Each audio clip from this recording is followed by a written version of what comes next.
ყველაფერი 11 წლის ასაკიდან დაიწყო. პირველი აპლოდისმენტები მაყურებლისგან წამოსული მოზღოვებული ემოცია და წარმატება თემოს ბიოგრაფიულმა სპექტაკლმა დავით აღმაშენებელმა მოუტანა. თulis რომ სწორედ ამ სპექტაკლში თამაშის შემდეგ მოიწამლა სცენის მტვერით. მის შემდეგ რაც შევიგზენ ზოგადად სიამოვნება, რაც მოყვება მაყურებლის აქტოვანებას, მაყურებლის ტაშს ზოგადად. აი იმის მერე დავინტერესდი ამ საქმიანობით, მივედი ქალბატონ ანა კოფეიძესთან სტუდიაში, მოვიკითხო ბენეთელის საშუალებით და ესე მიემილა ჩამოყალიბდა, გავუვიდა სიყვარული თეატრისადმი. ეს ყველაფერი ორგანულ ნაწილად მიეცა და თუ დიდი ხანი არ მივიღე თამაშის მონაწილეობას, რაღაცნაირად არასრულფასოვნად ვძიობს თავს, ასე რომ ვთქვა და თითქოს რაღაც მაკლია.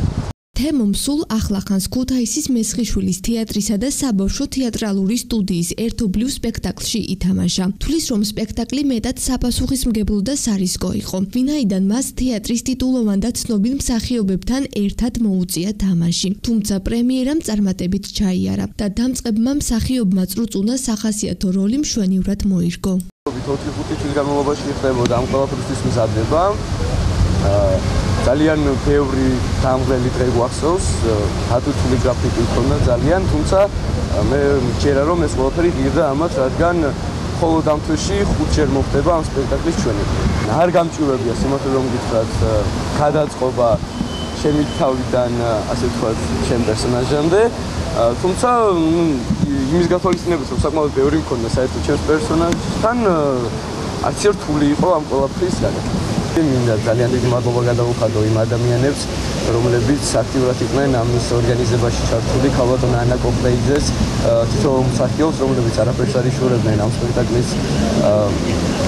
სპექტაკლისთვის. კინოში ჯერ არ უთამაშია, თუმცა მიიჩნევს, რომ თეატრის სცენაზე მიღებული ემოცია და მუხტი სულ სხვაა. ამდენად კინოსა და თეატრის სპეციფიკას ერთმანეთის გამკვეთრად მიჩნევს. ეს არის ორი სხვადასხვა კულტურა, ასე რომ ვთქვათ, სხვადასხვა ინსტიტუტი არის და მე მაგალითად უპირატესობას ვანიჭებ თეატრს, რადგან თეატრში განხილი ემოცია მაინც უსვა. ფილმში არის უფრო სტატიკა, შეიძლება ამოიჭრას კადრები და ვერც მაყურებლის ემოციას ვერ ვზნობ, რა თქმა უნდა, იმ მომენტში.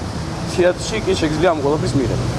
ამბობს, რომ კიდევ ბევრჯერ სიამოვნებით ითამაშებდა ემოციურად დატვირთულ სპექტაკლებში ბუმბერას მსახიობებთან ერთად. თემო გვაზავა მომავალში არც დიპლომატიურ სფეროში მოღვაწეობას გამორიცხავს. ძალიან მოხარული დავრჩებოდი თუ რაიმე მნიშვნელოვანს და რაიმე ღირებულ შევსვლიდი ჩვენი ქვეყნისთვის და არა ის უბრალოდ ლაპარაკი, რომელსაც ეს ვისმენთ ჩვენი ტელევიზორებისგან ან ფართო ტრიბუნებისგან.